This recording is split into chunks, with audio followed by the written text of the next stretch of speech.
Am I an idiot for deactivating my niece's social media when she refused to listen to me? I have custody of my sister's daughter, a 13-year-old. She became old enough for social media a few months ago and I let her create profiles on her birthday. I said the condition was that she make her accounts private and only accept follow, friend requests from people she knows. She showed me her accounts, which were set to private, so I believed her. I also followed her, so I could see what she was posting, which she agreed to. A couple weeks ago I decided to check her profile, as I hadn't seen one of her posts in a while, despite her being on there all the time. It's public, not private, so she changed her settings, and I'm no longer following her. I'm assuming I was soft blocked as I can still see her profile. However, the part that concerned me most was her bio. She has her full date of birth, full name, town name, ethnicity, other info about her, and photos of her and her friends in their school uniforms, with the school crest visible. I told her why this was a problem, but she responded that it wasn't a problem. I told her she has two options: take an internet safety course or deactivate all her profiles. She chose the first option.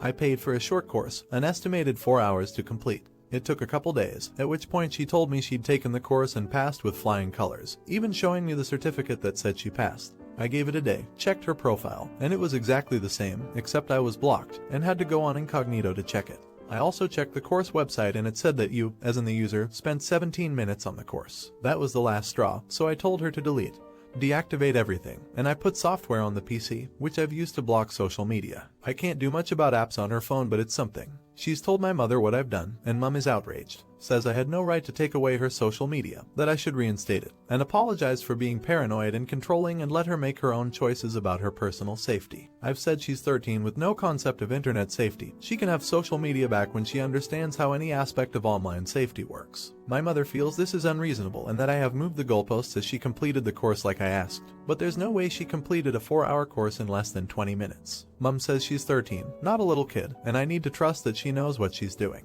I said she has to earn that trust first, and Mom again accused me of moving the goalposts, and said her completing the course should have earned that trust. Am I an idiot for not letting her have social media? Edit. To be clear, this is more about my conflict with my mother and her accusations of me being controlling. I don't expect anyone to call a 13-year-old in a hole. Also, to clarify a few things, I'm a woman. My niece's mother is my older sister. My sister and my niece's father are both uninvolved in her life, which is why I have sole custody and have legally adopted her. The mother I mentioned above is my mother, who is also my niece's grandmother. Update: it's been a few days. I read through every comment on my original post and saw all your feedback, particularly the parts about my niece being unlikely to trust me after this. I sat my niece down one final time. I talked to her again about all the information she wanted to add, trying to explain again why it was a bad idea to put her full name, her date of birth, location, and whatever else online. She still didn't believe that it could be dangerous, so I asked her what information she wanted to put exactly. She told me. I googled it. The entire first page of results was all about her, or my sister, her mother, or me. It showed her school website, as she's been mentioned in the newsletter. Her full name also brought up her personal phone number and a website for details of the adoption. I then showed her what was linked with my name, despite my very careful social media presence. The results included a background check website that listed all my former names, my number, my address, where we currently live, and more behind a paywall.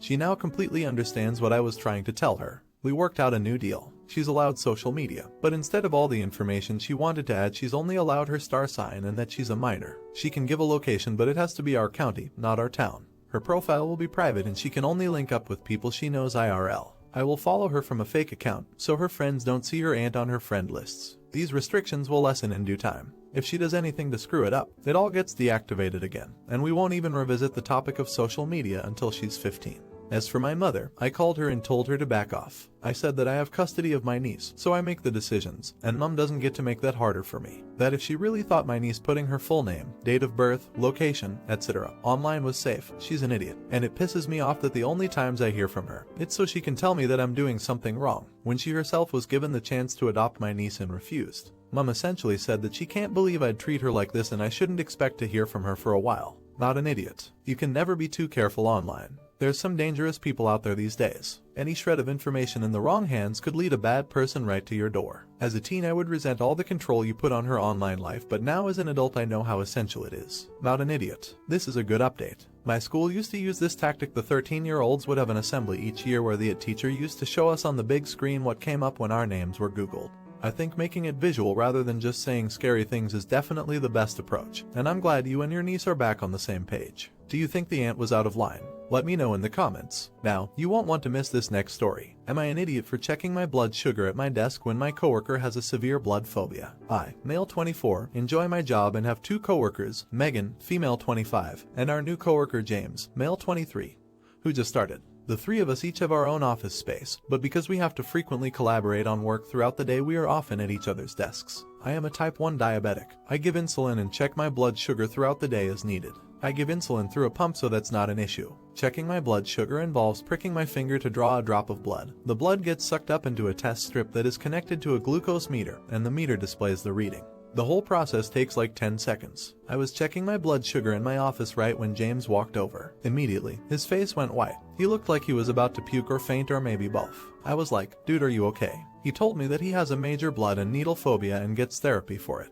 I explained what I was doing and why it was necessary, and he said it's freaky that I have to make myself bleed multiple times a day. He told me he never wants to accidentally walk in on me checking my blood sugar again because he could pass out. I said that if I'm checking my blood sugar and hear him coming over, I can call out a warning like "give me a sec." He said that won't work. Just knowing that I'm doing that just before he comes over is enough to freak him out, and that he would be stressed that I might not hear him walking over. He told me I should check it in the bathroom from now on. I told him that I don't think I should have to do that and it's unsanitary. He said another option was if I only check my blood sugar at certain times, say 9 a.m., 12 p.m. before eating lunch, and 4 p.m., that way he'd know when to avoid me. I said these things can't always be predicted. I'll need to check if I feel my blood sugar going high or low. He said he understands that I have diabetes, but that he also has a special need, his blood phobia, that needs to be accommodated, and that he doesn't want to have to avoid me at work and only talk to Megan for fear he might see me checking again. He said he'll talk to HR about this and that he'll tell them that I refuse to compromise with him. That was last Thursday before the holidays. Tomorrow I'm thinking of going to talk to HR before James does, but first I need to know that I'm in the right here. So am I the idiot for not being more accommodating of James' blood, needle phobia, and checking my blood sugar as needed at my desk?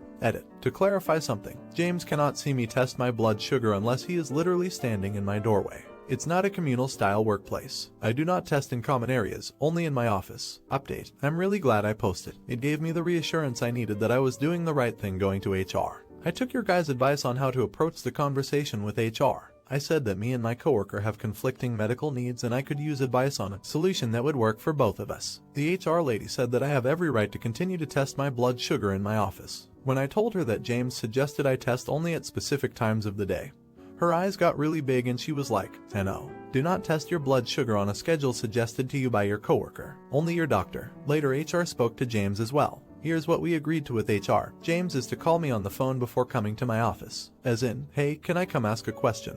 And I say sure and ensure I'm not checking my blood sugar at that moment. I cannot test my blood sugar in front of James. I wasn't doing this anyway. If James' phobia symptoms are triggered for whatever reason, he is entitled to a 10-minute break to let his symptoms subside, in addition to the normal breaks we all get. This system worked great for a week. One day he called as usual. I said sure, come over, but then he did and come over. After about 10 minutes I actually needed to check my blood sugar, but thought with my luck he'd walk in at the exact moment I was testing. I ended up calling him back and he said that he got distracted and forgot he had a question for me. A few days later it happened again, and I was a bit annoyed that twice I delayed testing because I thought he was going to be entering my office at any second. Soon after I found out that James had put in his 2-week notice. He explained that me being diabetic wasn't the only reason why he was quitting.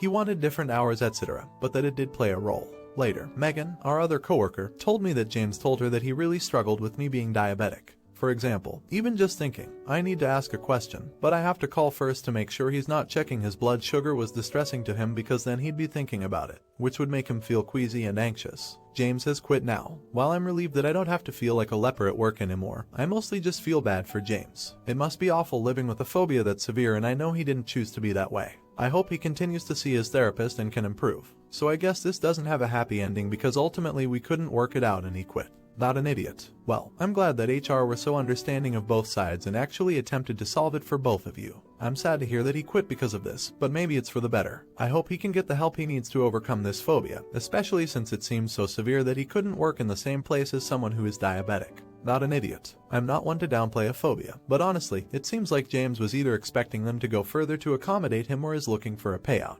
I think this because if he needs to call you in order to make sure the coast is clear, then he should be in the process of actually going to see you. And what exactly does he need to ask that he couldn't have asked over the phone? Do you feel bad for James? Let me know in the comments. Now, am I an idiot for not explicitly telling my grandpa I'm married to another woman? My wife and I are both women in our late 22nd. We've been together for 4 years and got married this summer after getting engaged in the spring.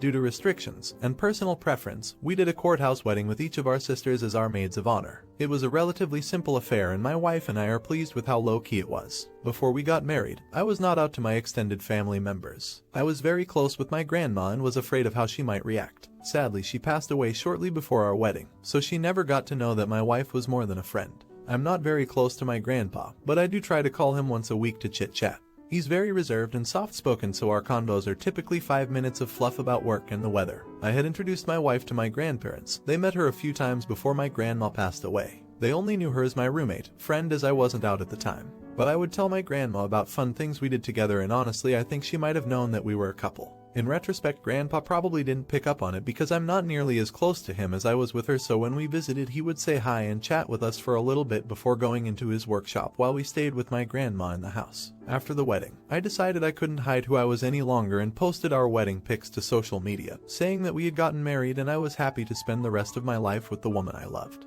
Many of my extended family reached out to congratulate us and the overall response was very positive. For Christmas, we sent out Christmas cards to all of my relatives with our engagement and wedding. Fast forward to last week. My parents, siblings, wife and I stopped by to visit my grandpa and exchange presents, with masks on. When we got to his house I said, "Grandpa, you remember wife's name?" And he said hi and asked about her parents, and that was that.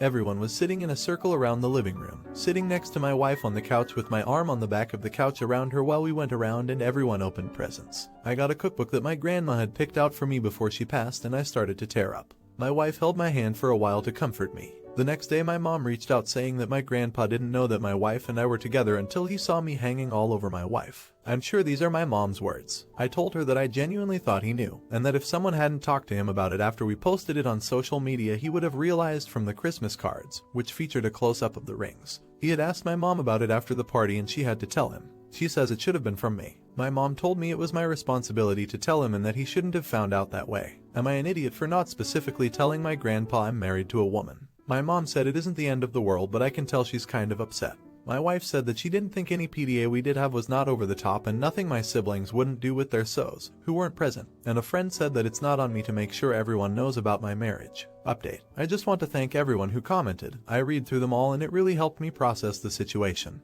I spoke with my mom a few hours the night after I posted, and she apologized for her comment about my wife and I hanging all over each other. I apologized for putting her in the situation she was in and that I genuinely thought that he had known. She basically said that it was okay, he knows now, and not to worry. She had talked to him and told him that we were together but didn't tell him we were married, which she said needed to come from me. I agreed. I said I was going to give him some time to process and reflect on things, and that I didn't want to reach out too soon before he was ready. I waited a week to talk to him, and that time an aunt of mine said she spoke with him. They spoke for a while and his general sentiment was that he was worried that we could lead happy lives together.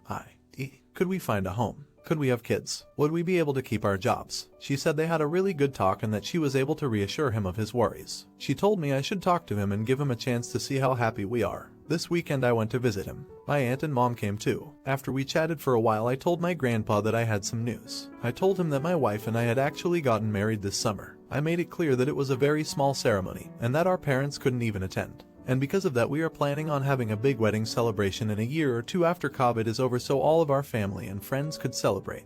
I explained that I was just nervous to tell him and that I was worried what he would think. He said, "Well, I'm 85. My opinion doesn't matter." We talked a little bit more. I made sure to mention that we were very happy and that our jobs knew and our neighbors knew when we bought our house. I also mentioned that my wife's parents went to the same college my parents and all my mom's siblings went to, and he thought that was pretty cool. I told him that I didn't have a chance to tell Grandma before she passed, and that I really miss her and had hoped she could see how happy we were together. We all had a little cry and talked about how much we miss her. The next morning, a different aunt called me and said that when she went and visited Grandpa he was all excited. "Did you hear we're going to have a big party after COVID? Opus is having a wedding celebration." She and I had a good talk and it sounds like Grandpa is doing well with the news and that everything worked out okay. No idiots here. I'm so glad everything turned out okay. I'm also very sorry about your grandmother. I was pretty much in the same situation where my grandmother passed before I could tell her my husband and I married. At her funeral, my aunt, who had been taking care of my grandmother, said that she asked and talked about me all the time and that she was glad I was living with someone I loved. Since she thought we weren't married, she said we were so modern.